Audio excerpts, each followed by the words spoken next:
Well, let's bring in Mary Ann Hardie. She is a retired HR director from most recently Charlottesville, Virginia, and her husband retired to France. And though they are proud Americans, are also living outside the country and planning to do so for an extended period of time. And we really got connected through Ron Hollifield, our founder and owner at SGR, and we wanted to do this webinar just to kind of get a feel for what's what's life like outside of retirement and in a kind of a different retirement. So, Mary Ann, welcome. We're so glad that you're here. We appreciate you taking time to talk with us. And we were talking earlier that the actual time is 6 p.m. or 1800 hours in France. It's Right. 11 o'clock here, but we're secondary to Europe. And that's I had not thought about it like that, but it's true. So welcome. We're really glad that you've taken time to visit with us and kind of walk us through your career and tell us about, was there like a specific light bulb goes off moment when you decided I want to have something that's not a traditional retirement, but a complete change of scenery? You bet. You bet. Well, thank you so much, Mike, House and Lisa, for having me. This is really exciting, and I'm hoping that information that I am going to share today will be some little nugget of help to anyone who's thinking or has an idea about moving abroad, or maybe making a major change as they get closer to retirement. Those kind of things.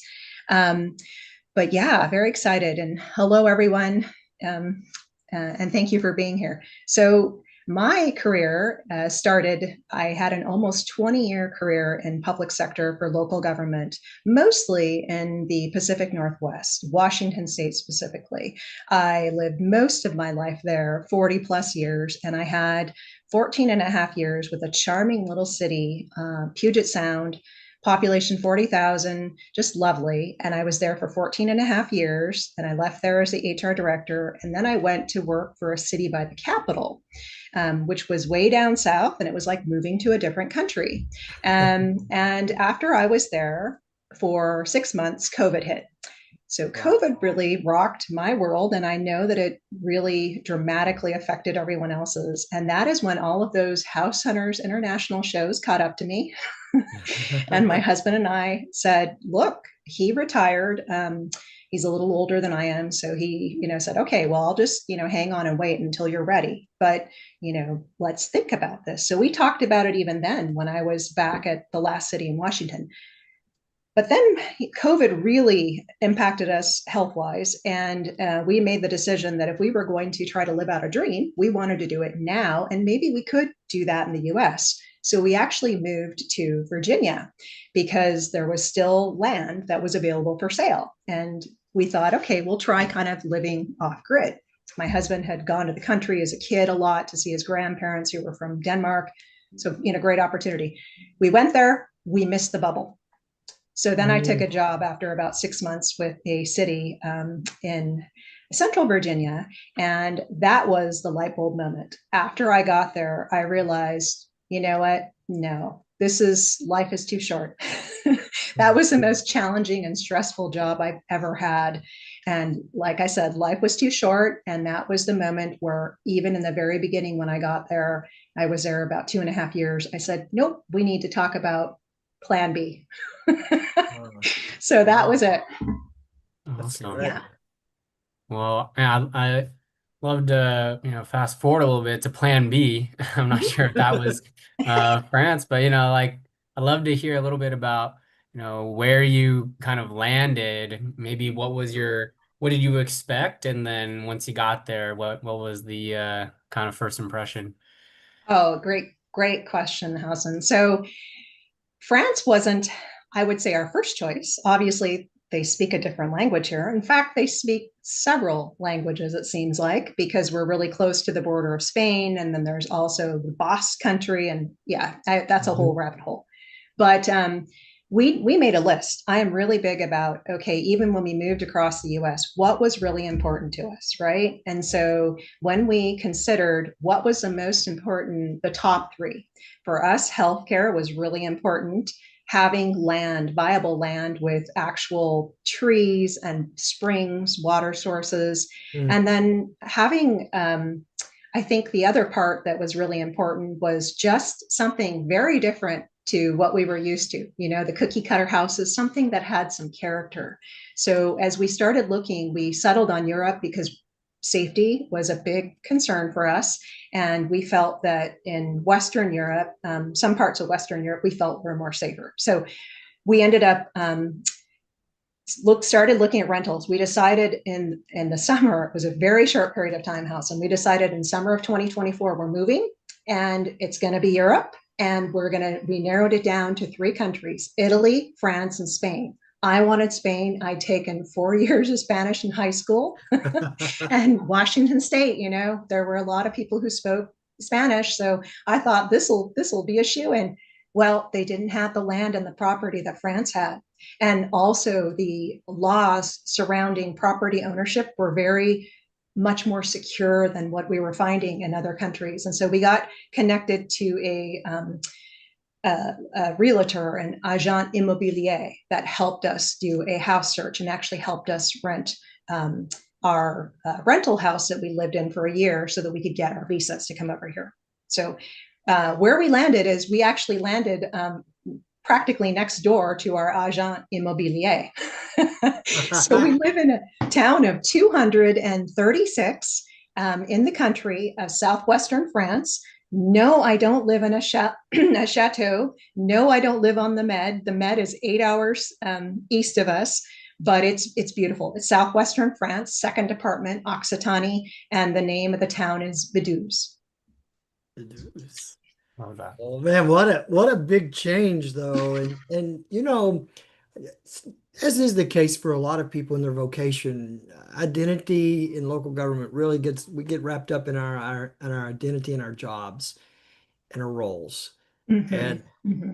what's that been like for you to go from a situation where you were a known professional with an organization to being in a very small village and not being having a professional job anymore?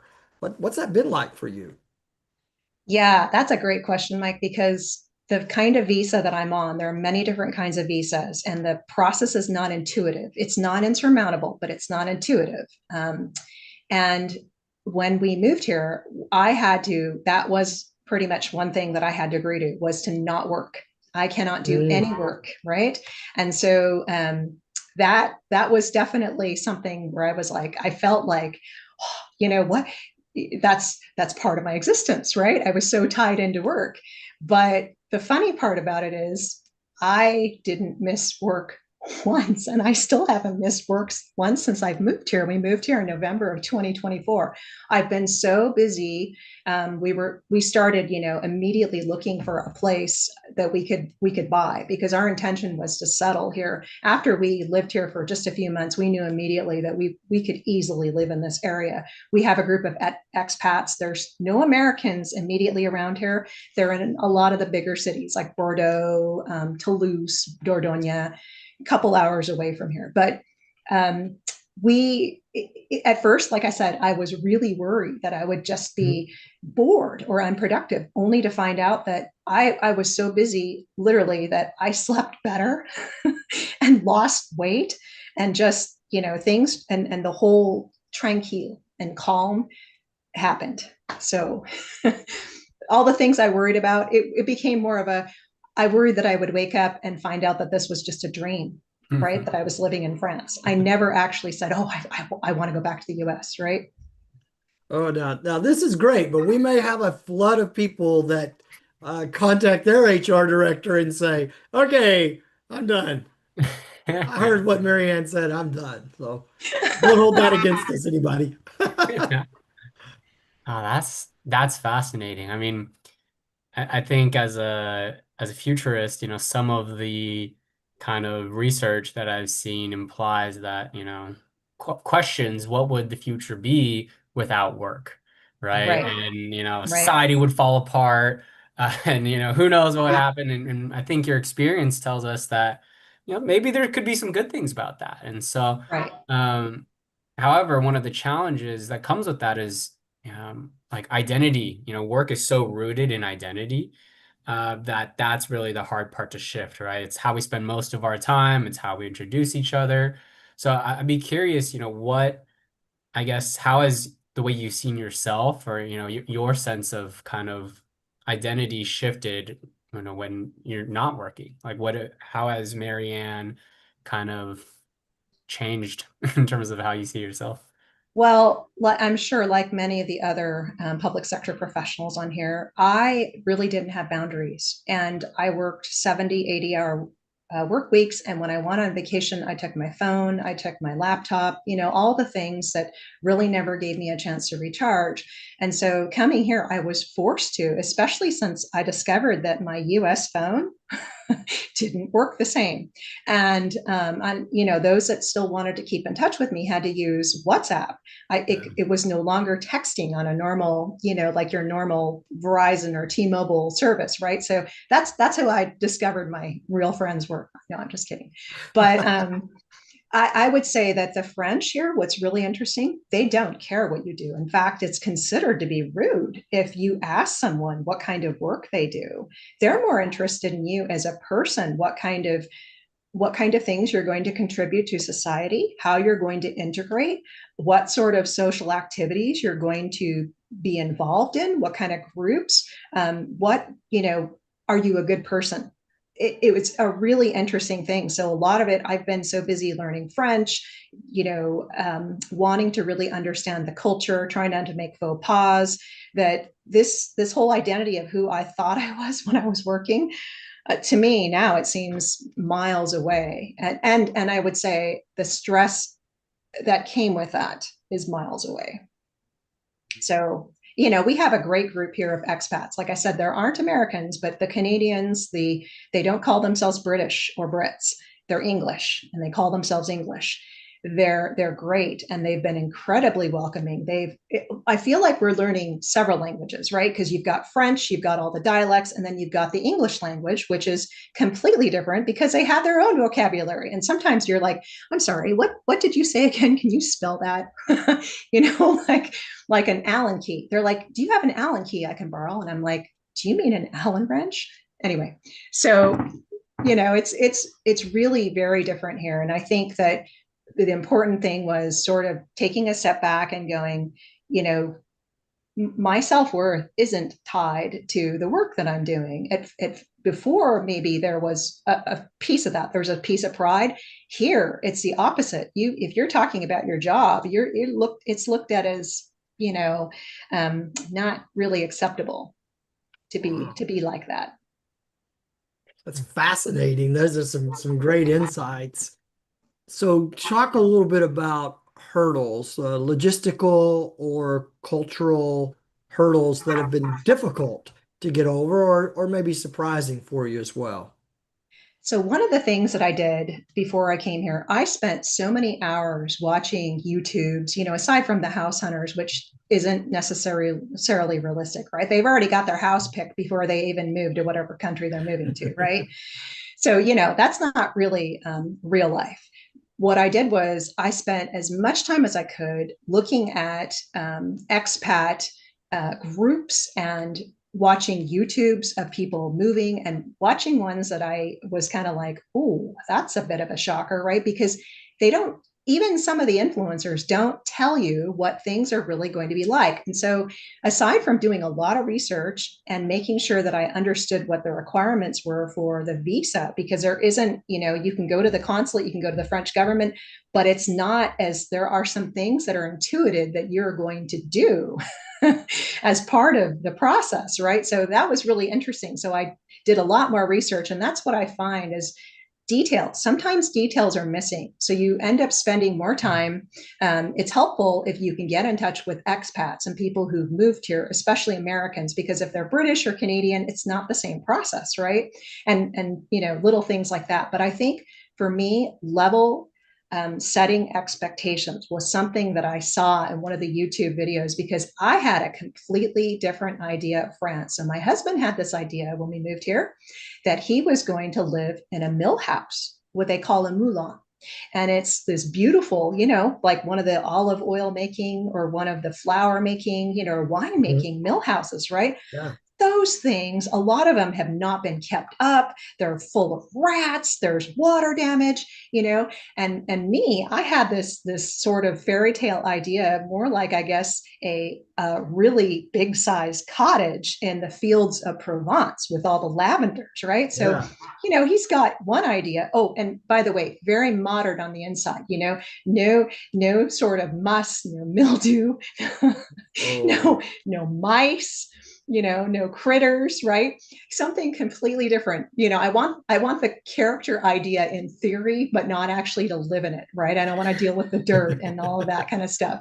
But so you try to take those two and try to meld them, and we made it very difficult for our agent immobilier to actually help us find what both of us were looking for. So we had to compromise, but yeah, so that was, I would say, the biggest hurdle is also patience. There is a level of bureaucracy here that I will tell you is inherent with a lot of these countries because we've talked to expats and we've come across many others in other countries, just through the nature of being on expat forums and being connected with other people.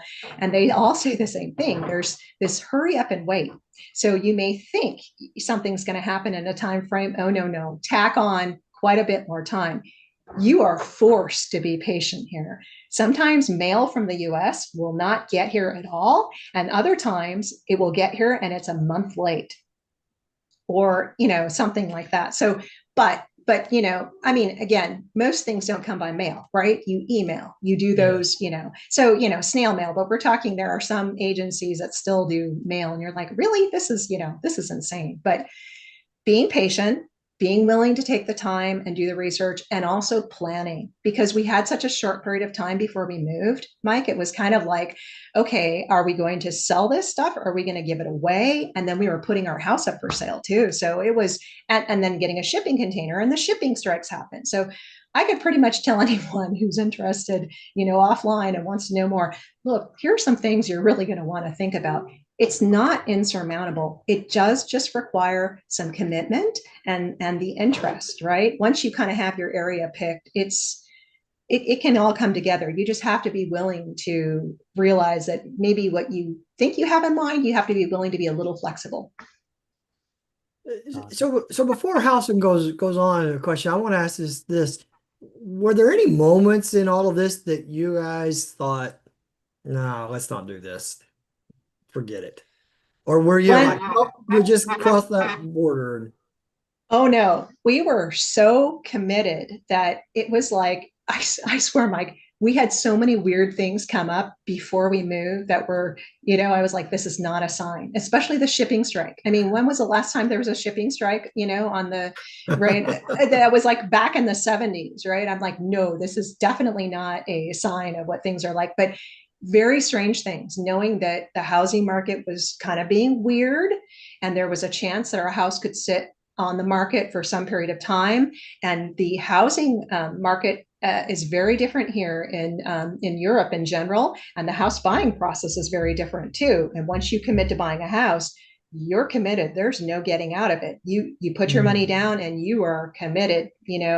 So it's not like you can back out of it. So we had to wait until our house sold. But I would say that I had a couple moments of like, is this, not am I doing the right thing, but am I going about it the right way? Or is there a Mhm. better way to do this? And sometimes you just don't have those answers, right? So another thing, another little pearl someone told me is sometimes you just kind of have to take that leap of faith and sort of realize that things will work out. They just may not work out quite in the time frame or how you expect them to work out. Yeah, that's fascinating and actually I think very helpful for all of us in our lives because we can, especially in local government and maybe all of America, I don't know, want to be control freaks about everything. And I'm guilty of that. And that just isn't really necessarily the right way to live. Yeah, 100%. You never know. We're spoiled as Americans, I will say. When I came here, I'm like, oh, that's different. you know, that's became my thing. Oh, that's different. That's probably a good Imagine. line. Man, I'm so, you might have touched a little bit on this earlier. I think I'm really what's standing out to me about kind of the shift in how you spend your time. It sounds a lot more relational, whereas before it was more about work, right? And so Yes. I'm curious about, how have you gone about building a community in a place that is, you might not have the same professional network, you might not have the same community networks. And even, we have a question from Patty just around the size, right? How is your life now busy in a town of 236, right? So it's a smaller town, I'm assuming. Um, yeah, so, how have you Uh-huh. gone about building community in such a different context? Yeah, those are great questions. So, first one from Patty about the 10, it's interesting because it is a small town, and I've never lived in a town this small. I've lived in towns that are 20,000 or 40,000, and that is considered a really big town. The next closest town, in good size is about 6,000, right? And you tell people even around here where you live, and they're like, the deuce, ooh, ooh, like where? You just say Maubergay, right? So you have to, the background here is actually the town of Maubergay. So it's about 10 minutes away from where we are, 10 or 15 minutes. And you can see the Pyrenees in the back. The view is just phenomenal. I have a view of the Pyrenees too from my house. But so being in a little town, they want to get you involved in everything that they possibly can get you involved in. If they think, you want to volunteer for this or be part of the singing club, the choir, the activities that you never even knew that you might remotely be interested in, they want you to be interested in. That's number one. So they can keep you busy. Just your neighbor might come over, no joke, your neighbor might come over, and the next thing you know, it's coffee, and you've given them some pastries, right? You always have to have, the baked goods are a serious secret weapon for me. They're like, just, they absolutely love them. The American, like, sweetbreads, they call them, they don't have those here, so I bake a lot of those, and make cupcakes and things like that, and people are always asking about the baked goods, right? So they come over, they'll have a cup of coffee, and the next thing you know, it's like half your day is gone. Because, don't even get me started on meal times and things like that. Every chance they can get to have a fete here, which is a party, they will. There are so many events. So often there's the hunt coming up, where the hunters have this event from 4 p.m. in the afternoon until 2 a.m. in the morning, which consists of drinking and eating for that whole period of time. It's a marathon. It's an eating marathon and drinking marathon. We're not going, by the way. We can't. I said there's no way I can do that, right? For, that many hours. But building the relationships, our landlords seem to know everybody. They're also English, and they knew our agent immobilier.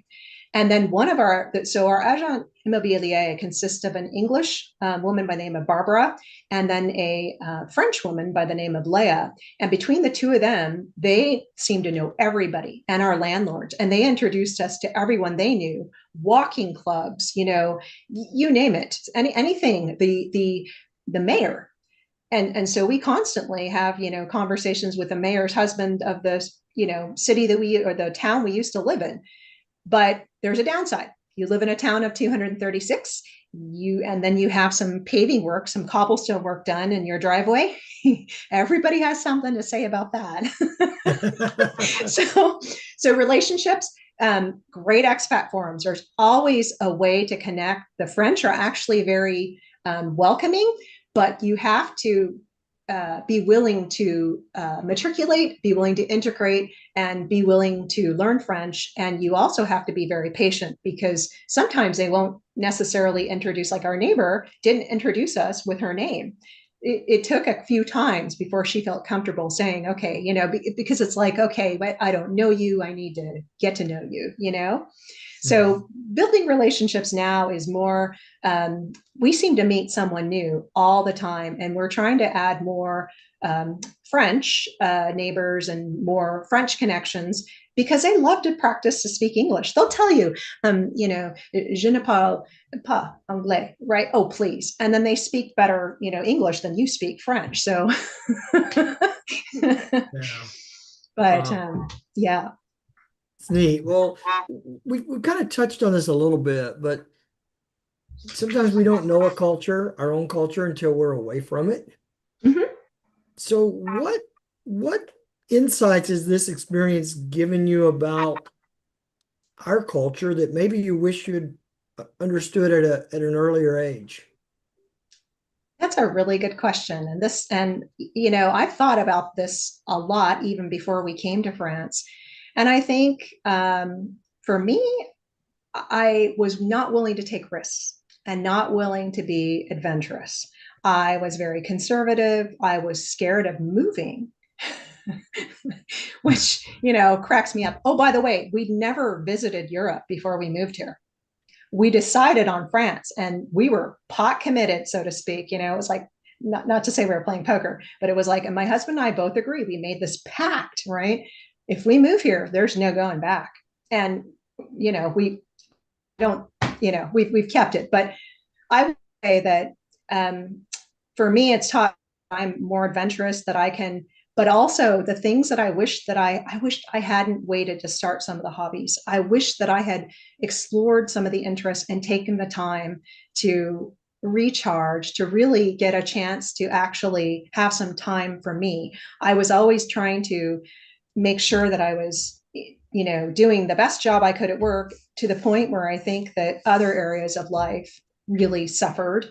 And I wish that that hadn't been the case. I really wish that I'd taken the time, to smell the roses. Here, they'll tell you to smell the roses, and then you'll have a cup of coffee, and then you might walk around, and then you might see their birds. Yeah. So, it's a very different, the whole slow down here is very much if you try to rush even a meal, mm-mm. Oh. That's fascinating. Mhm. That's very, what's that say? That's different. Nice. Yeah. Ah, that's awesome. Especially on rushing, it's like, when am I rushing? And that might be a sign that you need to be Yes, caught up. Yeah. right. Uh, for those kind of listening who are, they can see retirement in the net as the next chapter of their life, right? 2 to 5 years. What is a piece of internal work, right, that they may be working on themselves that they should start doing now to prepare for success in their next chapter? I don't think that there's anything at all funky about starting to look at places that they may want to live. That, if it's abroad, um, that start looking now and get an idea. Talk to some expats. Talk to as many people as you can. Go and visit.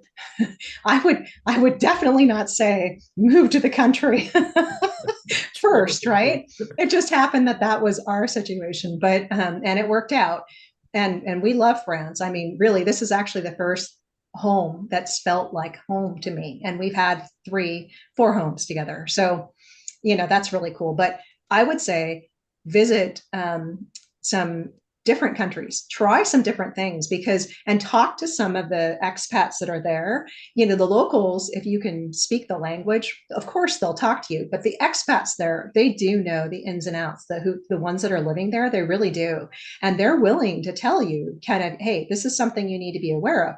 There were definitely surprises when we moved here. I will say electricity is something that is completely different. And I still joke now about, I would love to have as many electrical outlets as I had in the US, like the sockets that you plug into the wall. No, that's never going to happen.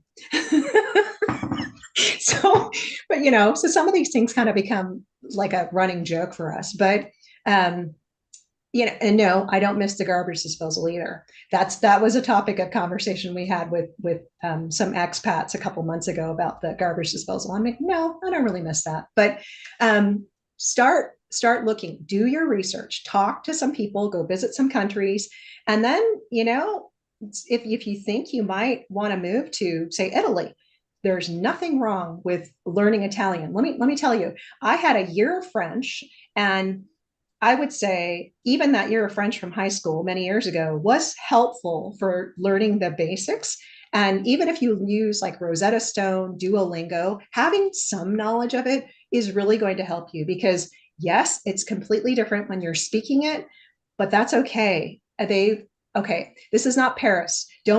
Please don't believe what all the movies show you about Europe being, that they don't like Americans and so on and so forth. That is not true. They are fascinated by Americans and they actually really want to get. We've had people stop us. My husband wears these tank tops, so, it's like really difficult to tell he's an American, not tank tops and shorts all year round. And so they're constantly, these French people are, stopping to try to talk to him and talk to him in English, right? Just, oh, where are you from? And, oh, that's cool. And, oh, yes, I've been there. And, oh, I know where that is in the US. So don't believe what you see in the movies. That's just not really reality. Yes, I think there are certain parts of any country, just like the US, where they're probably not as welcoming. They want people that are a little more acclimated or they're busy. They don't have the time. But I think it's good. Make a list too. Start looking at what's important to you. If that was helpful for us about, okay, the pros, even if it's a pros and cons list, as opposed to, okay, like we had it lined up. Okay, healthcare. France has one of the best healthcare systems in the world. If we get cancer, it's 100% covered here. And after 3 months, you can get on the national health insurance system. So I will tell you that was a driving reason for us because we had some health things come up with COVID, right? And it's been great. We've loved that. Mhm. Italy, a lot of the European countries have really good healthcare systems. So, make the list of what's important to you and start looking at areas. You're definitely going to want to look at the weather. The weather has changed a lot over the last 20 years, and we are being told by people that live here, because we just only looked on the web, that the weather is very different. So that's important Mhm. too. If you're looking for sunny and hot, um, affordable, it probably won't be this part of France. It'll probably be somewhere like Spain. But then you might have to deal with flooding, and I mean, there's always trade-offs, right? Yeah, yeah, that's the pick your poison part for sure. This has been a fascinating conversation, Marianne. Thank you so much. I want to wrap it up with this question. So you've been talking to someone that is maybe getting close to retirement and think, I might do that. But I want you to change your focus now and talk to that person in local government that isn't close to being able to retire, and yet maybe there's some lessons that you've learned that you could give them that would help them to not feel so overwhelmed. If there's one or two things from your experience that you could share with them that would help them right now, what would that be? Yeah. Well, I think I mentioned the importance of sort of keeping boundaries. I may not have said Mhm. that, but you have to take the time out and recharge and keep your boundaries. Don't stay at your desk and eat your lunch. Get out there, take the time to actually start engaging in some of the hobbies, even if you don't have as much time as you want to. That's something you can carry on with you easily. I mean, there are just so many different things you can do moving abroad.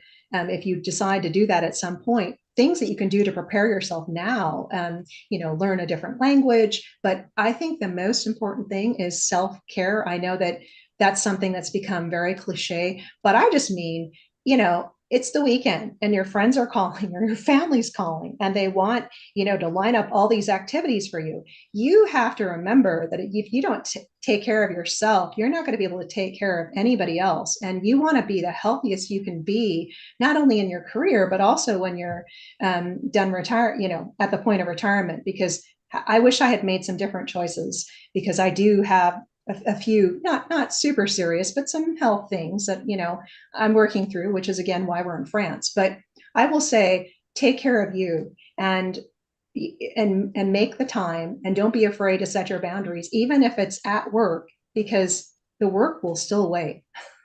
Yeah. Sometimes it doesn't want to, but saying no at the times when when it's your health or your sanity, sometimes you have to, right? Yeah, it'll be there on Monday. That's for Yeah. sure. Yeah. And I often say as we're doing workshops, and I don't mean for it to be cliche, that the most important thing you take home from work every day is you. And Yes. you've reminded us of that, that we are more than our job and more than our identity is deeper than what we do for the public or any Right. job. So uh, thank you so much, Mary Ann, for You're very sharing welcome. with us. It's been great to hear your story. And of course, we wish you all the best and hope that everything continues to work out so well for you and your husband. And we'll have to have you back maybe somewhere down the road, and you can check in with us and tell us, okay, here's now what I've learned. Mm-hmm. And Oh, that sounds great. It's been a delight. And if anybody wants to talk more offline or get a hold of me, certainly, Mike, you can give them my email contact information. okay. Because it's something that sometimes I think about. It would be really helpful for people to know these little things, right? That Hmm. the little secrets that you wished you knew. That, Yeah.